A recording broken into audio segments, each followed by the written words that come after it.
Cuando tenía 3 años, sufrí un accidente de coche muy grave. En aquel momento no lo sabía, pero ese singular acontecimiento acabaría definiendo mi vida a partir de entonces.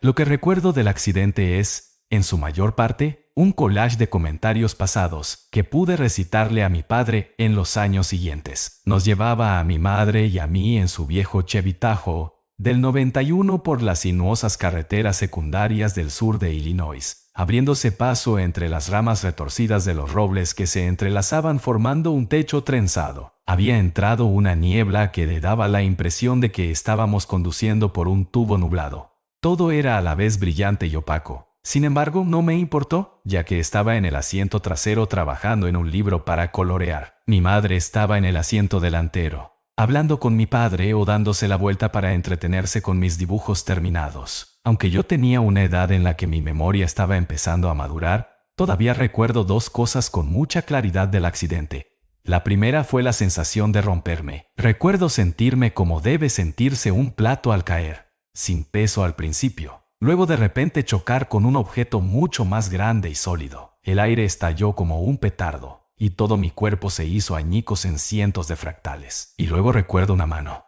Era la mano de mi padre que me sacó del accidente. Terminé hospitalizado durante semanas después del choque. Mi madre tuvo menos suerte.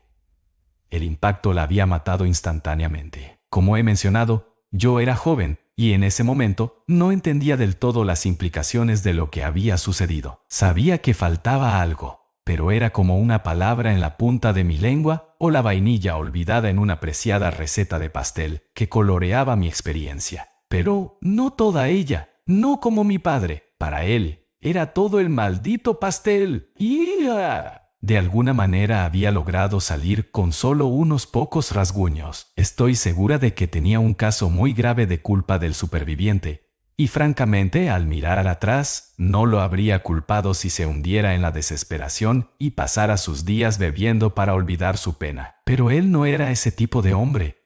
Recibió ayuda. Le llevó años poder recordar algo de lo que pasó esa mañana, y la mayor parte de eso todavía está reprimido, pero compartió conmigo lo que pudo. O al menos eso es lo que yo había pensado. Mi padre era profesor de secundaria desde antes de que yo naciera y mantuvo su trabajo hasta hace muy poco. Como resultado, no teníamos muchos recursos. Crecí con Disney Channel y cenas televisadas la mayor parte del tiempo. Pero no me importaba. Cuando cumplí la edad escolar, su trabajo hizo que cuidarme fuera bastante conveniente. Como nuestras escuelas primaria y secundaria estaban conectadas, podía llevarme en coche de ida y vuelta todos los días. Fue alrededor del 3º o 4º grado cuando me di cuenta de que era diferente. No entendía a los otros niños, ni siquiera a los adultos la mayor parte del tiempo. Recuerdo que un día, durante el almuerzo, acababa de recibir mi bandeja de comida caliente y me senté con algunos amigos. Uno de los niños, Alex, estaba hablando de un pájaro de peluche que había ganado por haber quedado en primer lugar en la competencia de matemáticas del señor Curtis. Todos admirábamos sus alas azules, su panza blanca, su pico negro afilado y sus ojos pequeños. Me fui en medio de la conversación para buscar un chocolate con leche. Cuando volví pedí ver el pájaro de nuevo y Alex dijo: ¿Qué pájaro? Me quedé perpleja. El pájaro. El arrendajo azul que nos estabas mostrando. Recuerdo que todos los demás niños me miraban como si estuviera loca. Pensé que todos me estaban gastando una broma. Así que me levanté y fui al asiento de Alex y me agaché, mirando debajo de la mesa. Luego me levanté de un salto e intenté abrir su lonchera. ¿Qué estás haciendo?, gritó. Me sentí tan confundida y avergonzada que corrí al baño a llorar. Y luego hubo otra ocasión en la que un grupo de niños se reía de una broma que una de las chicas Taylor había hecho sobre la cara de nuestra maestra de aula, que parecía una foca. Sabía que era cruel, pero en ese momento solo quería encajar, así que seguí el juego. Pero cuando hice un comentario sobre su parecido con el animal semiacuático, todos me miraron confundidos. ¿De qué estás hablando? Nunca dijimos eso. Estas atribuciones erróneas siguieron ocurriendo y me llevaron a ser excluida de la mayoría de las pequeñas camarillas infantiles que surgieron. Desarrollé un temperamento casi distante que usé como escudo contra un mundo caótico que no entendía. Mi padre finalmente me hizo una prueba de TEA, trastorno del espectro autista, pero pasé la prueba. Me preguntó si quería mudarme a una ciudad diferente con otros compañeros de escuela, pensando que tal vez me estaban acosando, pero le dije que estaba bien. En lo más profundo de mí sentía que, sin importar a dónde fuera, este problema me seguiría. Puede que pienses que simplemente estaba lidiando con la ausencia de mi madre, y aunque estoy segura de que su ausencia ha dejado ciertos huecos en mi vida, la verdad es que no, eso no fue lo que pasó. Ning, verás, al principio no me di cuenta de los casos de lo que llamaré parpadeo. Simplemente pensé que estaba recordando mal las cosas, objetos, palabras, eventos. De todos modos, eran todas cosas pequeñas. Un pájaro, un chiste, mi caja de lápices. No fue hasta sexto grado que me di cuenta de la magnitud del fenómeno. Estaba en la clase de estudios sociales de sexto grado de mi papá, y nos habían asignado nuestro proyecto de civilizaciones antiguas, que implicaba crear un diorama de nuestra civilización elegida y presentar sus características a la clase.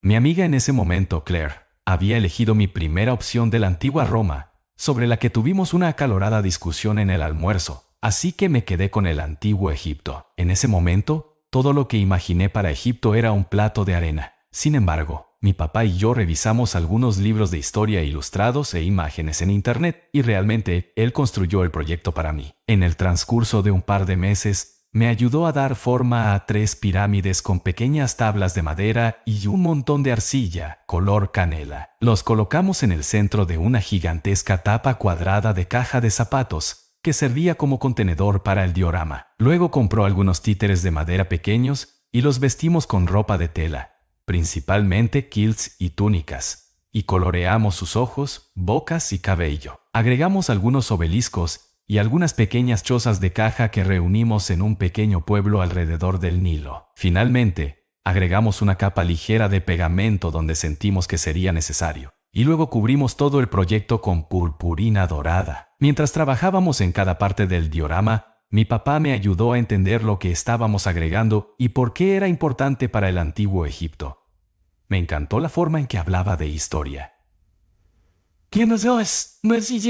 Hizo que todo se convirtiera en una historia milagrosa. Hasta el día de hoy, no creo haber tenido un maestro que se acercara a su nivel de carisma y creatividad. Como resultado, me sentí muy orgulloso de mi diorama. Memoricé todos los pequeños detalles y ensayé mi discurso frente al espejo durante horas antes de las últimas 2 semanas de clase. Y luego, 2 días antes de que tuviera que dar mi presentación, todo se vino abajo. Primero, necesito disculparme por engañarte sobre un aspecto de mi historia. Pensé que podría ayudarte a entender por lo que estaba pasando en ese momento. Lo que estoy a punto de contarte va a sonar una locura, lo entiendo. Pero, por favor, escúchame. La verdad es que nunca me asignaron una presentación sobre el antiguo Egipto. Todo lo demás sobre Claire eligiendo mi primera opción y papá ayudándome con todo el proyecto, y mi entusiasmo previo a la presentación era todo cierto, pero no. Era un proyecto sobre el antiguo Egipto. Era un proyecto sobre el antiguo Sidoban, que era una civilización ubicada en el 8º continente llamado catalán, el mismo nombre que el idioma hablado, pero sin relación, que se encontraba al oeste de Australia en el Océano Índico. Sé que esto suena increíble, y si quieres creer que todo está en mi cabeza, lo entiendo, pero recuerdo claramente todo tipo de hechos al respecto. Los malgaches, el mismo pueblo que pobló Madagascar, fueron los primeros en descubrir el Galicia catalán y establecerse allí. Sin embargo, unos 500 años después llegarían barcos indios y crearían la civilización conocida como Sidoban, una lengua pidgin, formada entre la población indígena y los indios recién llegados, llamada Yesa, pronunciado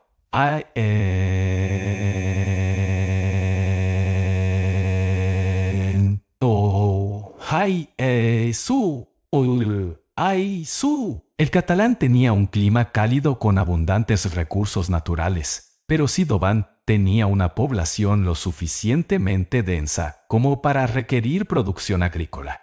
Cultivaban arroz, cereales, caña de azúcar, verduras e incluso tabaco. Recordé todos estos hechos y más. Mi diorama reflejaba las principales características de la civilización Sidoban. Y luego, 2 días antes de mi presentación, me desperté y mi diorama era completamente diferente. Las praderas montañosas se cambiaron por dunas de arena. Las estatuas hindúes y los palacios de piedra se convirtieron en pirámides de arcilla y grandes pilares con forma de lanza, y todo estaba cubierto con el brillo amarillo más asqueroso que jamás había visto. Las lágrimas me picaban en los ojos mientras caminaba hacia la habitación de mi padre y golpeaba su puerta. «Papá, ¿qué hiciste?», grité. «Cariño», respondió, corriendo hacia la base de las escaleras. «¿Qué pasa? El diorama está arruinado». «¿Qué?», preguntó y subió corriendo las escaleras llevándome a mi habitación. La miró durante unos segundos comprobando que todo estuviera intacto. Luego dijo: «No la veo, cariño». «¿Dónde está arruinada?». Me quedé completamente estupefacta. ¿Qué quería decir con que no la veía? «Todo», grité. «Todo está mal. ¿Dónde está el césped y los edificios de piedra y la mujer de los 4 brazos y los elefantes? ¿Dónde está mi proyecto?». Mi padre me miró en silencio. «Lauren, nena, ¿en qué civilización crees que estabas trabajando?». «El antiguo Sidoban, por supuesto. Hemos estado trabajando en esto durante meses». «Papá, por favor, dime que te acuerdas». Se arrodilló y puso sus manos sobre mis hombros. «Cariño, tu proyecto era sobre el antiguo Egipto». «No existe ningún antiguo Sidoban». «Estás mintiendo», protesté. «Libros, tú. Tengo libros en tu estantería». Me llevó a su estudio y me mostró todos sus libros. Ninguno de ellos era sobre antiguo Sidoban.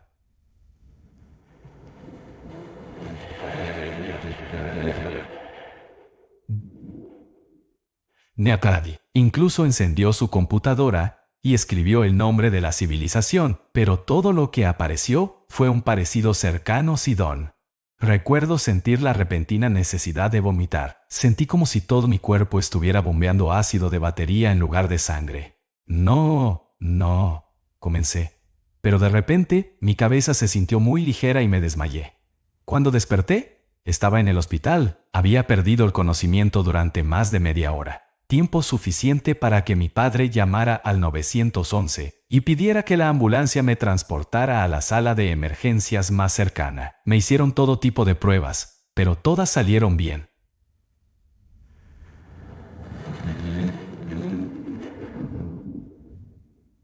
Después de un par de horas de líquidos intravenosos y monitoreo, me dieron de alta con mi padre. Terminé faltando al resto de la escuela esa semana. Mi padre no me hizo presentar mi diorama.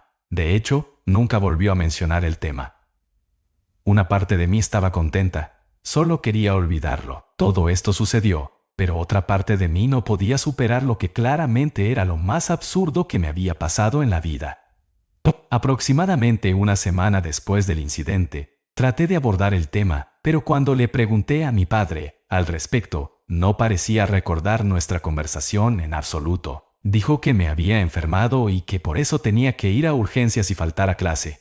Sentí que me estaba volviendo loca. Si fuera mayor, probablemente me habría internado voluntariamente en un pabellón psiquiátrico. Pero era joven, indefensa y estaba sola, y decidí que si ignoraba los cambios lo suficiente, aún podría arreglármelas. Sin embargo, esto resultó difícil, ya que el parpadeo solo se agravaría en los meses siguientes. Hasta el momento del proyecto no había podido observar directamente el fenómeno. Siempre fue en retrospectiva que las cosas desaparecieron. Fue durante el verano después del 6º grado que esto cambió. Todavía recuerdo la primera vez que sucedió. Acababa de salir de la ducha y me estaba secando el cabello frente al espejo. Después de que se secó, me puse la ropa y fui a recogerme el pelo en una cola de caballo. Pero cuando fui a colocar la goma elástica, sentí que su peso se disipaba en mi mano. Jadeé y extendí la mano. La banda negra circular había desaparecido. Pasé al 7º grado y el parpadeo se había descontrolado. Al reflexionar sobre ello, la mayoría de la gente probablemente habría asumido que estaba bebiendo agua con infusión de psilocibina, ya que los delirios eran algo consistentes con los fenómenos psicodélicos. Excepto que estas distorsiones eran reales. Al menos, yo lo sentía así. Me despertaba y agarraba la caja de Especial K, pero terminaba comiendo Cheerios. El logo de McDonald's se veía amarillo y rojo un día, pero morado y negro al siguiente. Estaba viendo un programa, y luego otro programa, y luego otro diferente. Era como si el universo entero fuera un árbol de Navidad con millones de luces. y las luces cambiaban de tonalidad al azar, cada vez más rápido, y yo era el único que podía ver cómo cambiaban de color. Recuerdo una noche en la que mi padre preparó espaguetis para cenar y salimos al porche a comerlos. Mientras estábamos sentados, vi que la casa de nuestro vecino, una casa adosada de 2 pisos, parpadeaba y se convertía en un bungalow de un solo piso. Me quedé sin aliento y mi padre me preguntó qué pasaba, pero cuando traté de explicarle, me miró de forma extraña. Para él, sin importar lo que cambiara, el mundo siempre era así, mientras que para mí no tenía una manera. La situación llegó a su punto máximo cuando Claire, esa amiga que mencioné antes, desapareció. Le envié un mensaje de texto. Mi padre me había comprado un BlackBerry al comienzo de las vacaciones de verano, pero no obtuve respuesta. Cuando le pregunté a sus otros amigos si sabían dónde estaba, me miró como siempre diciendo, ¿de qué estás hablando? Supe de inmediato lo que había sucedido, aunque no quería creerlo. Fui a ver a la maestra y le pregunté si había una Claire en nuestra clase. Ella dijo, no. Me derrumbé frente a todos. No pude soportarlo más. Salí corriendo de la escuela. La recepcionista intentó detenerme, pero pasé a toda velocidad. Seguí corriendo hasta que llegué a un gran parque al otro lado de la calle, y lloré a lágrima viva hasta que llegó la policía y me escoltó hasta casa. Cuando intentaron preguntarme qué me pasaba, no dije nada. Literalmente no había nada que pudiera decir que pudieran entender. Esa noche oré a Dios por primera vez. Mi padre no era un hombre religioso. Iba a la iglesia católica con mi madre cuando ella estaba viva, pero después de que ella murió nunca volvió. Aún así sabía cómo orar, aunque nunca lo hiciera. Copié a algunas personas que veía orar en las películas y entrelacé mis dedos y me arrodillé en mi cama, hundiendo mi cabeza en una almohada. Le conté sobre mis luchas y le pedí que las hiciera parar. Supe que algo era diferente en el momento en que abrí los párpados. No solo me sentí aliviada, sino que también sentí que alguien me estaba cuidando. Sentí que alguien me estaba sola. Pasé el día con cautelosa aprensión. No quería hacerme ilusiones solo para decepcionarme. Pero para mi sorpresa, el parpadeo había parado. Al menos no podía recordar ninguna de las inconsistencias, y para mí, eso fue una victoria. Empecé a orar regularmente, y cuanto más lo hacía, más podía sentir la sensación de que alguien me estaba cuidando. Era como si estuviera recibiendo un gran abrazo de alguna fuerza cósmica que me amaba y quería que fuera feliz. Adquirí el hábito de orar regularmente. Le pregunté a mi papá si podía llevarme a una iglesia, y aceptó llevarme a San Marcos, la misma iglesia a la que él y mi mamá solían asistir. Con el tiempo, me di cuenta de que los servicios religiosos en sí no eran tan importantes para mí como la oración. A medida que fui creciendo, pensé que tal vez no era que los cambios ya no se estuvieran produciendo, sino que simplemente ya no los veía. En otras palabras, tal vez me estaba volviendo como los demás. De cualquier manera, no me importaba. En mi adolescencia, me interesé por la meditación consciente. Pensé que me gustaría dedicarme a los estudios religiosos y convertirme en teóloga. Así que empecé a aprender sobre las tradiciones orientales además del cristianismo. Me uní a un montón de clubes escolares diferentes para conocer a niños de diferentes religiones: judaísmo, hinduismo, budismo, islam. Traté de encontrar un hilo común que los uniera a todos y que explicara lo que me sucedió de niña. Las metáforas del cielo y el infierno, el bien y el mal, el yin y el yang taoístas, la dualidad. Cada religión parecía hablar de una forma de ser que llevaría a un lugar mejor. En algunos casos, ese lugar mejor era una existencia física futura, y en otros era simplemente estar en contacto con la perfección de la naturaleza o el presente. Metafóricamente, las enseñanzas podrían explicar lo que había pasado de una manera un tanto vaga, pero no había declaraciones explícitas sobre mi condición. Quiero avanzar rápidamente hacia el motivo por el que decidí escribir sobre esto ahora. Para darles una idea de dónde estoy, ahora tengo 25 años y estoy trabajando para terminar mi maestría en lingüística computacional. Sé que eso es un poco diferente de lo que pensaba cuando era adolescente, pero en realidad solo me interesaba la religión por el valor que me brindaba la oración cuando era niña. En realidad, no tenía mucho interés en el tema en sí. Después de mi primer año de universidad, cambié a una especialización en inglés, lo que finalmente me llevó a tomar una clase de lingüística y disfrutarla tanto que cambié de rumbo en mi tercer año. Considerando el estado del mundo, pensé que una especialización en ciencias de la computación podría ayudarme económicamente en el futuro. Así que terminé trazando un camino que pensé que podría llevarme a algo como el desarrollo de software de traducción. De todos modos, todo iba bien hasta hace unas semanas. Estaba en un restaurante que estaba abierto toda la noche con algunos de mis amigos del programa. Estaban Jeremy, Martin, Bella, Jordan y Macy. Habíamos estado trabajando en un proyecto de grupo que implicaba modelar gramáticas de construcción mediante la generación de estructuras 3D primitivas utilizando C numeral y ejecutando el código a través de un motor de juegos. Es un poco raro, pero básicamente estábamos tratando de crear un modelo multidimensional para el lenguaje utilizando un concepto similar pero más avanzado que otros LM, y acabamos de tener un gran avance. Sin embargo, eran las 2 de la mañana y no existía ni una sola neurona entre los 6. Así que en su lugar nos centramos en un problema diferente: la ruptura en curso de Macy con su novio camionero de larga distancia. Tratamos de explicar por qué Mike no iba a funcionar mientras pedíamos una ronda de batidos y esperábamos a que el único trabajador de la cocina que se quedó toda la noche sacara 3 bolas de helado de la caja de Deans para cada uno de nosotros, las batiera y luego hiciera que el camarero sirviera los vasos de la cafetería vintage en una bandeja de plástico. Me zampé mi espeso batido de fresa con una cuchara. Estaba delicioso. Seguí comiendo, pero me concentré en la conversación. Recuerdo que sentí algo extraño con una de las bolas, pero estaba tan absorto en la historia de Macy que no noté el trozo de metal en mi helado hasta que lo sentí contra mi labio. ¡Pitu! Escupí el trozo y el helado en un solo movimiento. Luego me cubrí la boca, que estaba seguro de que sangraba. La hoja de plata probablemente era tan grande como mi pulgar y tenía 2 bordes dentados, como si estuviera sujeta con el propósito de causar daño. ¿Qué carajo?, grité. Todos en la mesa se giraron para ver qué pasaba. Oye, Lauren, ¿estás bien?, hablé con la boca tapada, usando mi mano libre para señalar la mesa. Eso estaba en mí, pero había desaparecido. ¿En tu batido? ¿Había algo en tu batido?, preguntó Jeremy. Me congelé. En ese momento, las historias de mi infancia, que solo recordaba como débiles pesadillas, regresaron en una ola de terror aplastante.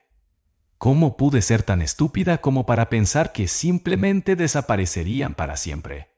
No, no es así. Cosa mía, pensé. Pero en el fondo sabía que lo era. Aparté la mano de mis labios y vi que estaba seca, sin sangre. Cuando volví a mirar hacia arriba, toda la sangre de mis venas se enfrió. Mis amigos estaban sonriéndome.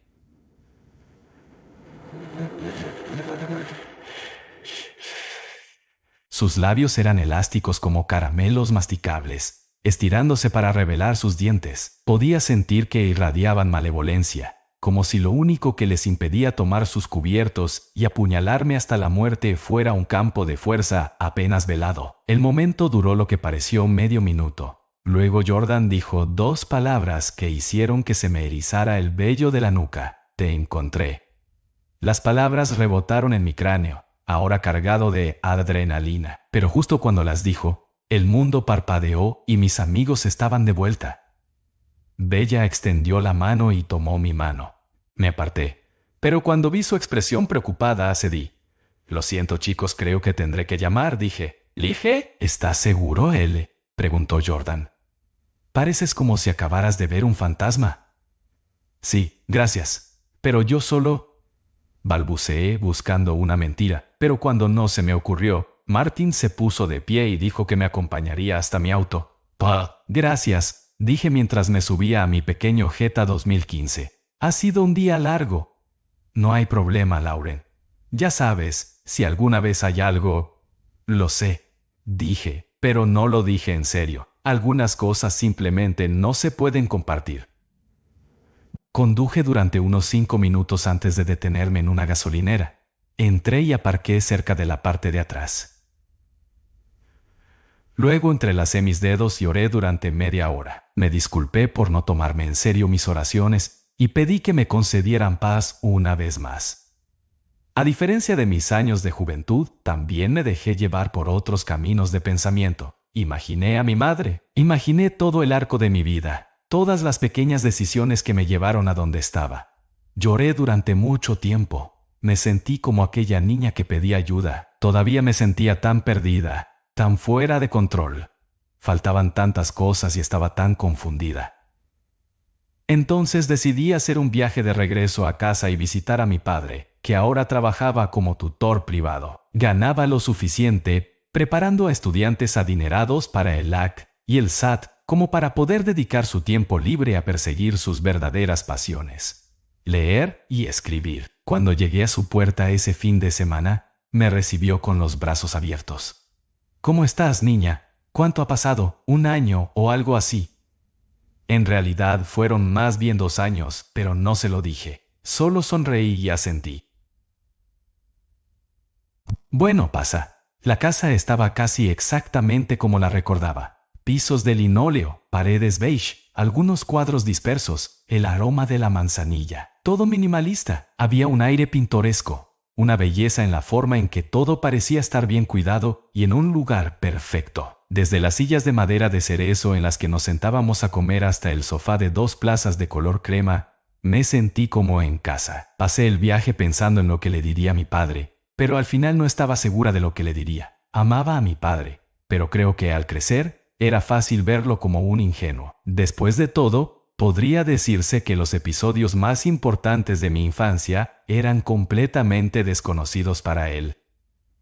De esa manera, lo amaba un poco desde la distancia.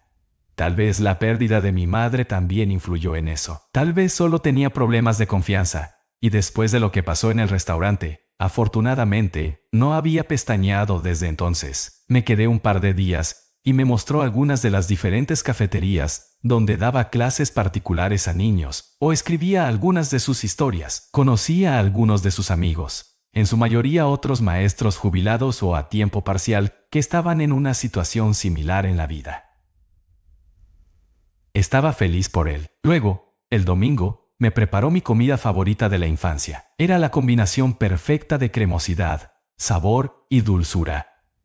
Después de comer, abrió un álbum de recortes con algunas fotos antiguas y otros recortes que había reunido. Recordamos el pasado y nos reímos cada vez que tapaba una de mis fotos incómodas. Mencionó algunas historias de la escuela que había olvidado y nombró algunos profesores en los que no había pensado en años. Aparentemente, había empezado por el final, porque a medida que avanzaba hacia el otro extremo del libro, me volvía cada vez más joven. «Hermosa, ¿no?», dijo mi padre. Estuve de acuerdo. Después de echar un vistazo rápido al texto, noté algo extraño. Decía: tanto el marido como la niña, una niña de 3 años, sufrieron heridas que pusieron en peligro su vida. El marido fue encontrado inconsciente en el lugar de los hechos. La niña fue encontrada a 20 metros del vehículo, llorando. Tragué saliva, tratando de recordar lo que había sucedido ese día. La sensación de estrellarse, de que el mundo se ralentizaba y luego se desmoronaba, regresó. Y entonces apareció una mano. La mano de mi padre, ¿o no? Si estaba inconsciente, ¿quién me sacó de ese naufragio? Miré a mi padre.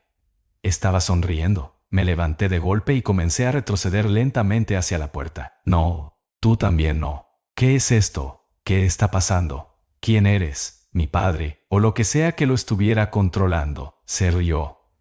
Oh, Lauren, Lauren, Lauren, ¿sabes quiénes somos? Ronroneó mientras se ponía de pie.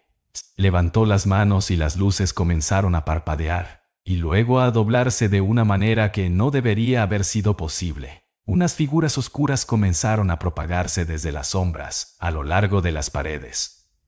Los cuadros clavados allí comenzaron a parpadear y desaparecer. Me di vuelta para correr hacia la puerta, pero el picaporte había desaparecido. Los fragmentos de vidrio se materializaron a mi alrededor y pululaban como langostas. Segura de que iba a morir, caí de rodillas y una vez más recurrí a la oración, esta vez pidiendo a Dios que interviniera directamente y me salvara. Todo quedó en silencio. «Cariño, ¿estás bien?» No confié en su voz. Sabía que si abría los ojos, vería esa horrible sonrisa. Solo estaba jugando conmigo. No eres tú, dije entre oraciones murmuradas. Sé que no eres tú, cariño, dijo mi padre acercándose. Sentí sus brazos alrededor de mí. Esto era todo. Me iba a asfixiar. Esperé el inevitable peso aplastante de mi pecho colapsando. Esperé romperme de nuevo. Nunca te haría daño, Lauren. Te amo más que a nada en el mundo. Estallé en lágrimas. No, no eres tú. Sé que no eres tú. No existes. El peso de mi padre se disipó. Abrí los ojos y vi que ya no estaba allí. Papá, llamé en voz alta. Papá, ¿a dónde fuiste? Revisé toda la casa, pero no había rastro de él. Todavía había fotos de él por toda la casa, así que sabía que no había desaparecido de repente como todo lo demás, pero de alguna manera estaba desaparecido. Salí de la casa y conseguí una habitación en un hotel. ¿Dónde estoy ahora? A esta altura, estoy seguro de que lo que me está pasando ya no es casualidad. Algo ahí fuera está intentando activamente cazarme. Tal vez ha sido así toda mi vida, pero solo ahora puede verme, por muy raro que suene. Si es así, entonces Dios ha estado de mi lado intentando protegerme de este demonio o monstruo o diablo o lo que sea. De todos modos, los métodos que usaba cuando era más joven ya no van a funcionar. Ya publiqué mi historia en varios otros círculos pequeños y he recibido una respuesta. Un hombre que se hace llamar Trent, aparentemente es un alias. Dijo que tiene cierta idea de mi condición y puede ofrecer ayuda si la necesito. Estoy planeando reunirme con él mañana. No estoy segura de si es una buena idea, pero en este momento necesito respuestas. Puedo mantenerte al tanto de mi progreso si eso te interesa. Y a cualquiera que sepa algo sobre lo que me está pasando, por favor, realmente me vendría bien tu ayuda.